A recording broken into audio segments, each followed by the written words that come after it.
It's part of the reservation up there now. I don't know if it's part of Running Rabbit or one of the other golf courses up there. But that is where I came from in Mississippi. And after that, Daddy started following defense work in the Second World War. We lived in New Albany, Indiana, Birmingham, Alabama, Childersburg, Alabama, and we settled in Baton Rouge. Of course, you know in North Mississippi, they teach you the 3 R's. Right around Philadelphia, very good at teaching the 3 R's. Reading, writing, the road to Baton Rouge.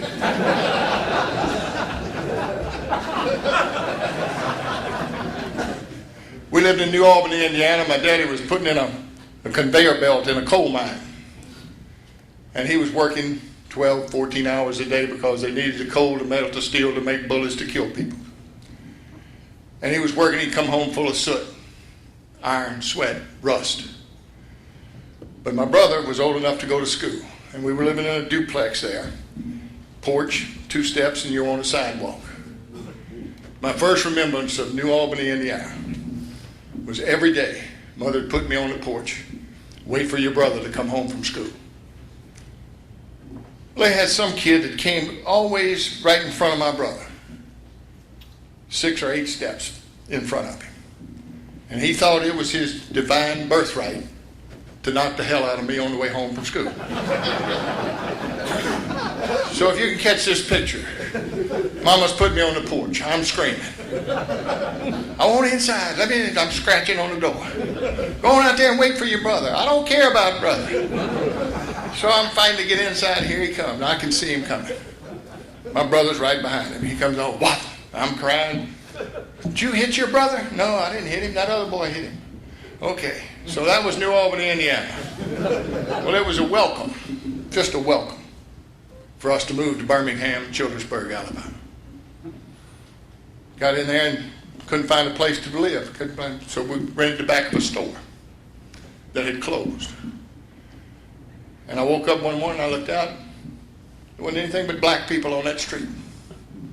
We were living in a black neighborhood. And it worked out great because I made friends with another kid about my age. And he could run.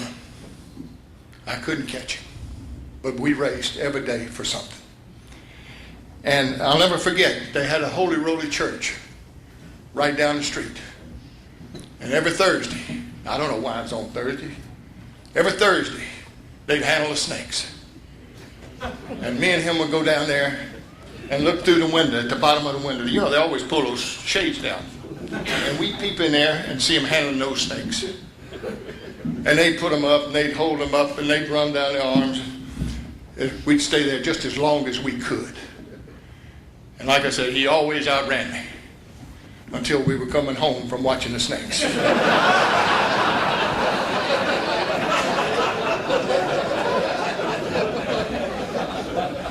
We left there, and Daddy was working with Herb Wees Construction. We moved to Baton Rouge. And we rented the back of another store there on Scenic Highway. Burger King sits on the corner now. And we were living there. Daddy was working in the plant. The war was over. Daddy had to go to work in one of the plants there, or he could have gone to Texas City. Mother liked the neighborhood.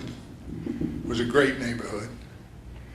Everybody in it was working class people, upward, mobile, wanted their children to do better, wanted their children not to go to work in the plants, wanted them to go get an education, do better. And Mama liked the church.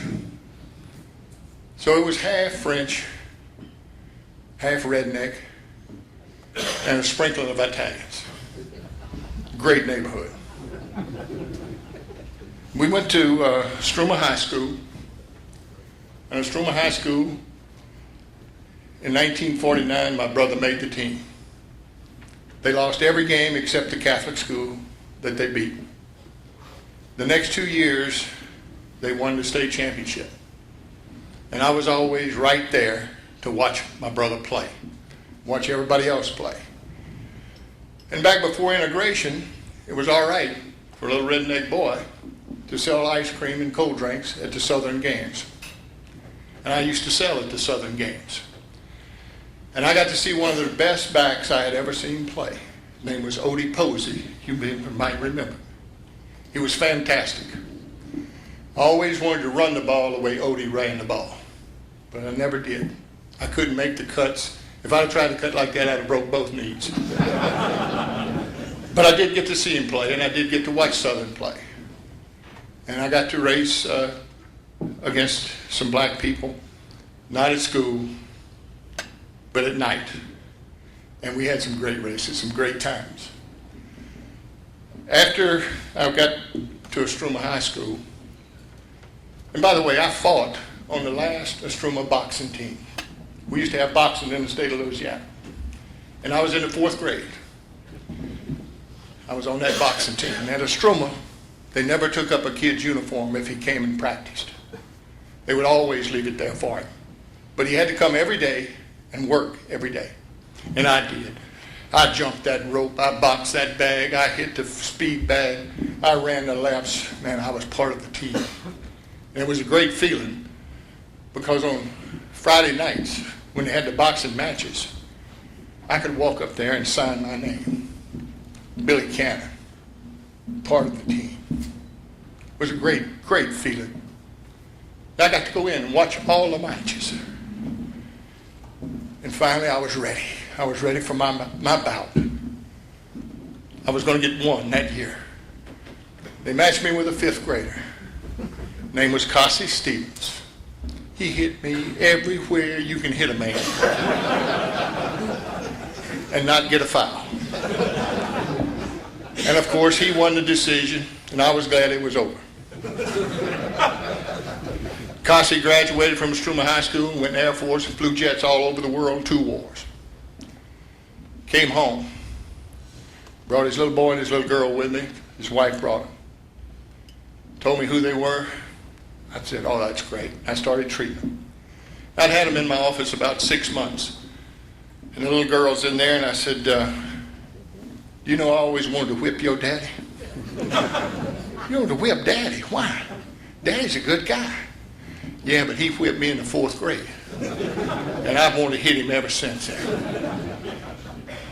Well, you don't need to be mad at Daddy. I said, oh, yeah, he did it on purpose. So the next time they had an appointment, about 3 weeks later, Cassie comes in with him. And he says, I hear you're ready to go another round. And I hugged him. I was afraid not to. But at Estruma High School, I got a chance to play as a linebacker in the 9th grade. Didn't play very much, didn't play very well. I got to be the 5th man on the relay team. They call them alternates now. I was a has-been, come along. So we go to the state meet. I'm a sophomore. Been out for every sport that there was, enjoyed playing them, but I hadn't lettered. And I'm going to the state meet. They held it up in Natchitoches. They're looking at, you know how coaches do. They'll put this one here and move that one and change that one and let this one do that. They came up, they didn't have anybody to run the 220. So they put me in the 220. Well, I go down to run.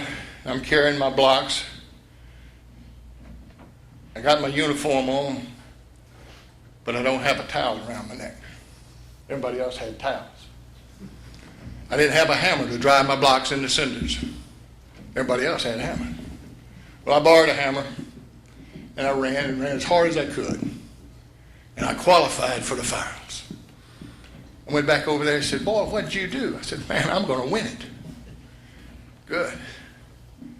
So I went down the next day. Now I got a boy carrying my blocks. He's got a hammer. I got a towel around my neck. Stole it from the hotel.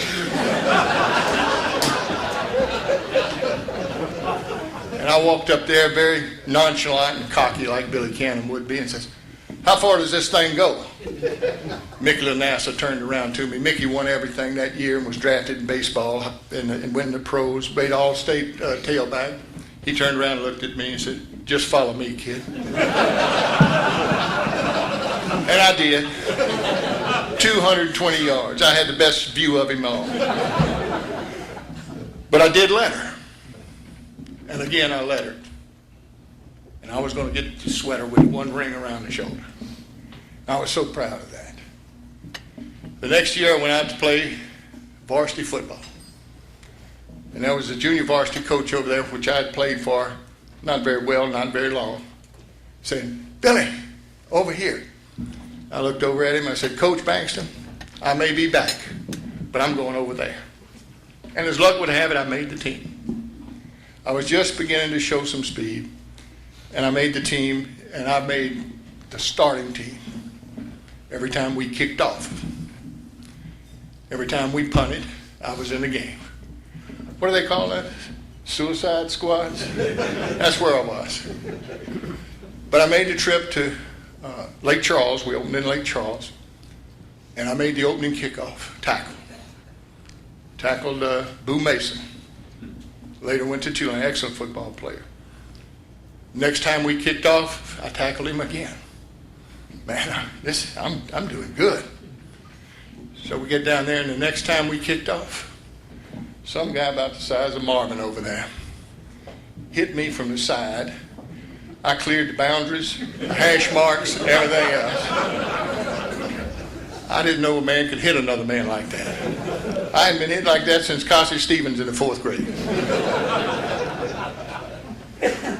But we went on and we did play that year, and I did get to start some right at the end of the season on not a very good football team. And the next year, we went up, and we had a good team, good group of kids, worked like hell. And we played better and better and better the whole year. And it boiled down to us playing Baton Rouge High for the district championship and going to the state finals. And, of course, we go out there, and they beat us handily. I mean, they really worked on us. They had Warren Redd, our future quarterback. They had Don Norwood, end, and Gus Kinchin, another end, played with us at LSU. They had also 3 other guys that played at Tulane. Captain Neil Jones was one of them. Outstanding American, great football player. But they beat us. A real downer to end the season.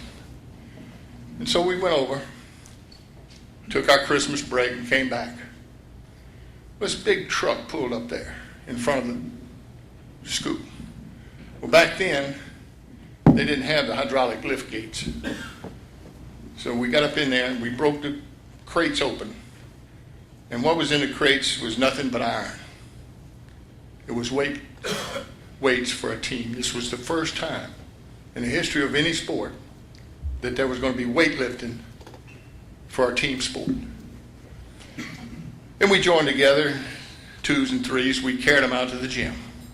And we started lifting that day with one thing in mind, that was to beat Baton Rouge High. Alvin Roy was a high school athlete, went to college on a basketball scholarship, went to Germany, and saw some of the weightlifting they were doing in Germany in the armed forces.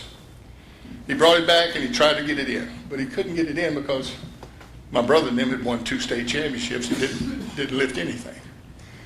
Well, they got it in and we lifted. And, you know, on the north side of Baton Rouge, if you had 2